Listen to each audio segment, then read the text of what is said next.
공급량 기준으로만 봐도 14배에서 28배가 차이가 나요.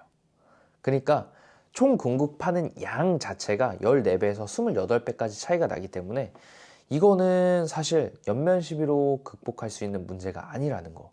안녕하세요, 농사백단 조용우입니다. 오늘은 4편, 비료 설명의 4편입니다. 영양제 편이고요. 많이 기다리셨을 것 같아요. 사실 퇴비도 많이 잘 아실 것 같고 유기질 비료도 많이 알고, 비료는 조금 좀 다양해서 알기 좀 힘들지만 정말 많이 사용하시기 때문에 사실 비료에 대해서는 많이 궁금한 부분, 그리고 또 농사백단이 많이 설명을 해드렸으니까 많이 좀 알고 계시는 부분을 제가 설명해드렸다고 생각을 하는데, 영양제 부분은 제가 유튜브를 좀 봐도 많이 설명해 주시는 부분은 많이 없는 것 같아요. 그리고 다 자기들 거 좋다고만 하지 영양제에 대해서 조금 잘 설명해 주는 영상은 저도 잘 못 본 것 같기 때문에 이번 시간에 조금 영양제에 대해서 빡세게 준비해 놨으니까 영양제 편 좀 잘 들어보시면 좋을 것 같습니다. 아마도 그래서 영양제 편이 가장 인기가 좋지 않을까라고 감히 예상해 봅니다.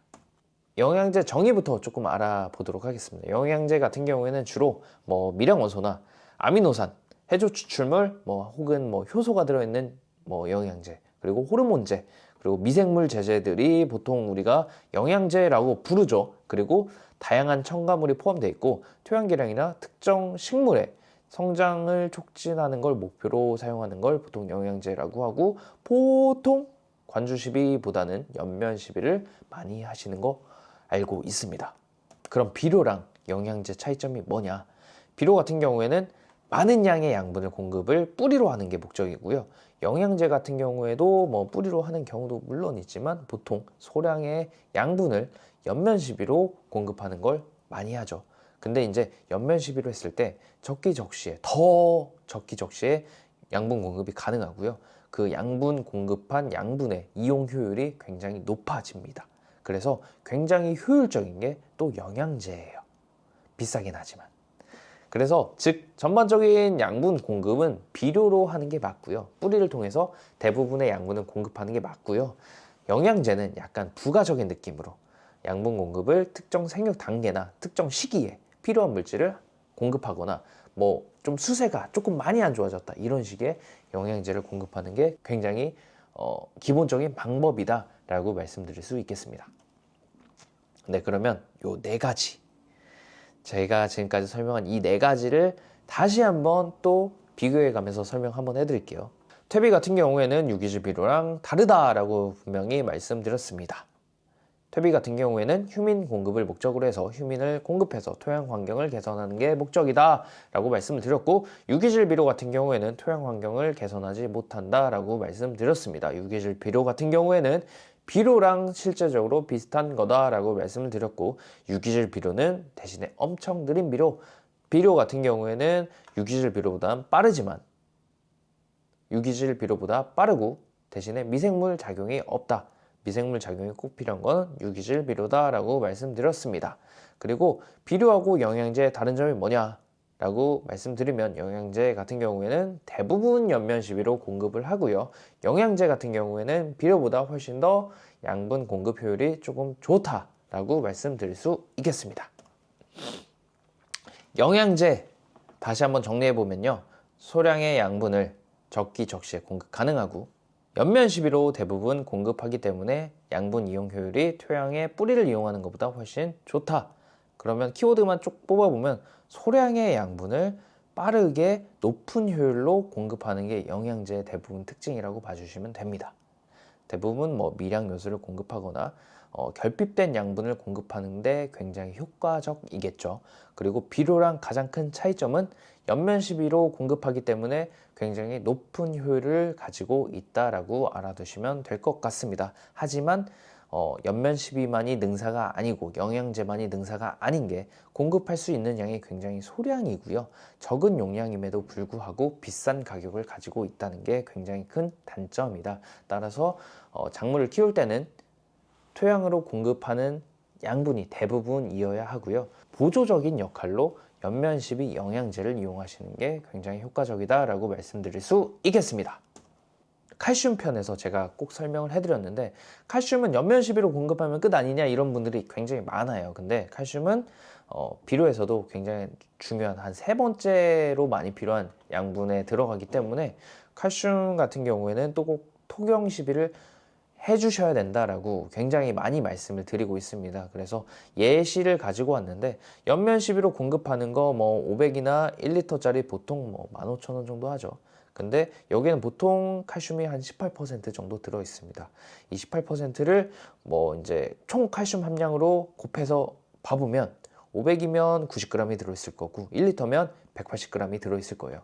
반면에 토경 시비로 공급하는 토경용 칼슘 같은 경우에도 가격이 15,000원짜리면 한 10kg 정도 사실 수 있을 겁니다.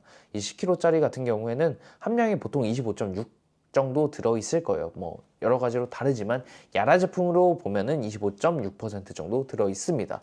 근데 이 안에 들어있는 총 칼슘의 함량, 아까는 g이었어요. 여기는 킬로그램입니다. 그래서 2.56kg 정도 들어있는 걸 보실 수 있습니다. 그래서 함량 기준으로만 봐도 14배에서 28배가 차이가 나요.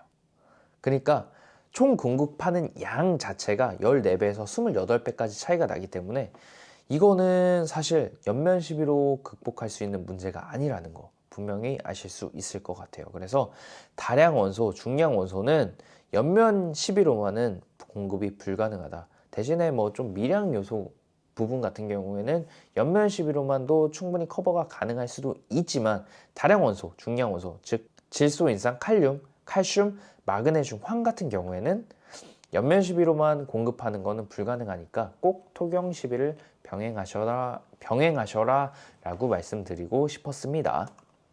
네, 기다리시던 좋은 영양제를 고르는 방법에 대해서 설명을 한번 드려볼 건데요.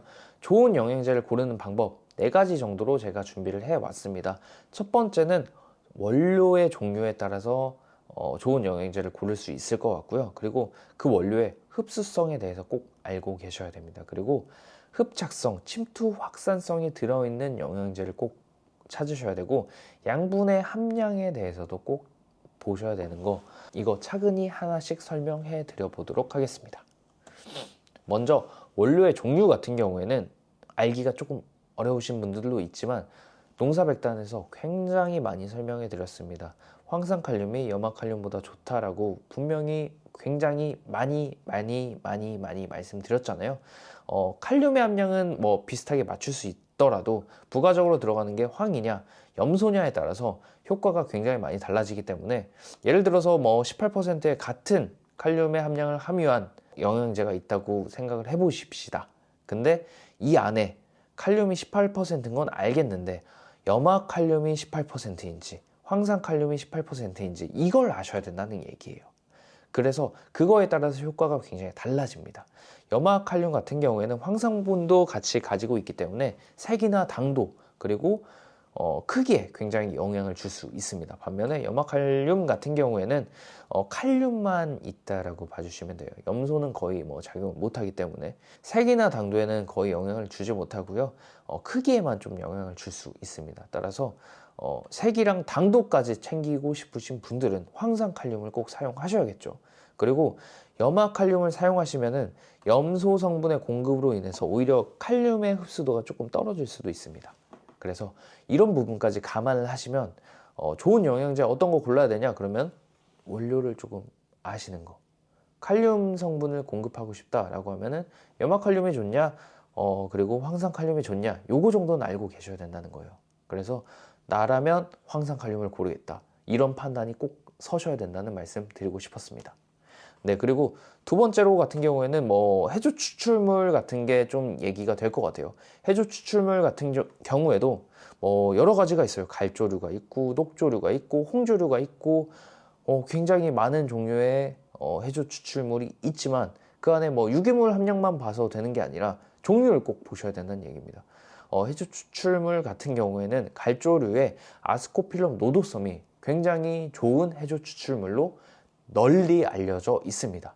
예를 들어서 유기물 10%짜리 해조 추출물이 똑같이 있다고 생각을 해보시면 뭐 이 안에 아스코필럼 노도섬이 10% 들어있는 건지, 녹조류가 10% 들어있는 건지 홍조류가 10% 들어있는 건지에 따라서 굉장히 효과가 많이 차이 난다는 말씀을 드리고 싶었던 겁니다. 그래서 그 중에서도 가장 효과가 좋은 걸 고르라고 하면 아스코필름 노도섬이 전량으로 들어가 있는 걸 고르시라 라고 말씀을 꼭 드리고 싶었던 거예요. 그래서 원료의 종류를 아시는 것도 농가분들이 꼭 아셨으면 좋겠다. 원료의 종류도 꼭 한 번씩 살펴보셨으면 좋겠다.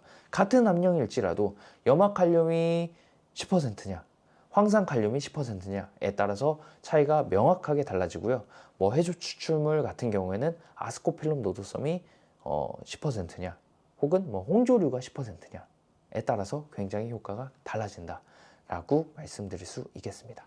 그리고 두 번째로요, 원료의 흡수성을 아셔야 되는데 요거는 사실 조금 어려워요. 왜냐면 조금 화학적인 내용이 많이 들어가기 때문에 이거는 농사백단에서 꾸준하게 설명해 드리도록 하겠습니다. 그러면 구독, 좋아요, 알람 설정까지 부탁드리고요. 지금까지 시청해 주셔서 감사합니다. 감사합니다.